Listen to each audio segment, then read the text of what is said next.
নমস্কার, আপনারা দেখছেন ইংলিশ ক্লাসরুম সুরজ স্যার।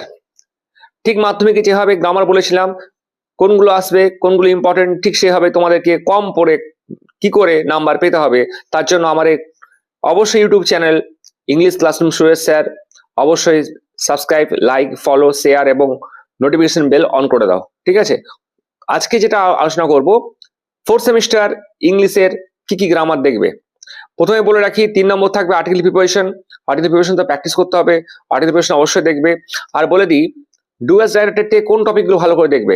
প্রথমে আসছি ন্যারেশনে। ন্যারেশনের জন্য অ্যাসার্টিভ, ইন্টারগেটিভ, ইম্পারেটিভ। কি বললাম? ন্যারেশনের জন্য অ্যাসার্টিভ, ইন্টারগেটিভ আর ইম্পারেটিভ ভালো করে দেখবে। তার সঙ্গে সঙ্গে দেখবে সিম্পল, সিম্পলে দেখবে ইনফিনিটিভ আর পার্টিসিপেল উপর আর হচ্ছে অ্যাপোজিশন উপর ব্যবহার দেখবে। ঠিক আছে, আর কি দেখবে? আর দেখবে স্প্লিট, আর দেখবে স্প্লিট। স্প্লিট নিশ্চয়ই জানো, স্প্লিট এতগুলো সেন্টেন্সকে ভাঙতে হবে, সবগুলো সেন্টেন্স সিম্পল সেন্টেন্স স্ট্রাকচারে করতে হবে। তার সঙ্গে সঙ্গে দেখে রাখবে ভয়েস চেঞ্জ। এই চারটা টপিক কিন্তু অবশ্যই করে দেখে যাবে। এই টপিকের বাইরে কিন্তু কোশ্চেন আসবে না। ঠিক আছে, এই টপিকগুলো গ্রামারের জন্য একদম সেরা টপিক, ভালো করে দেখে যাবে।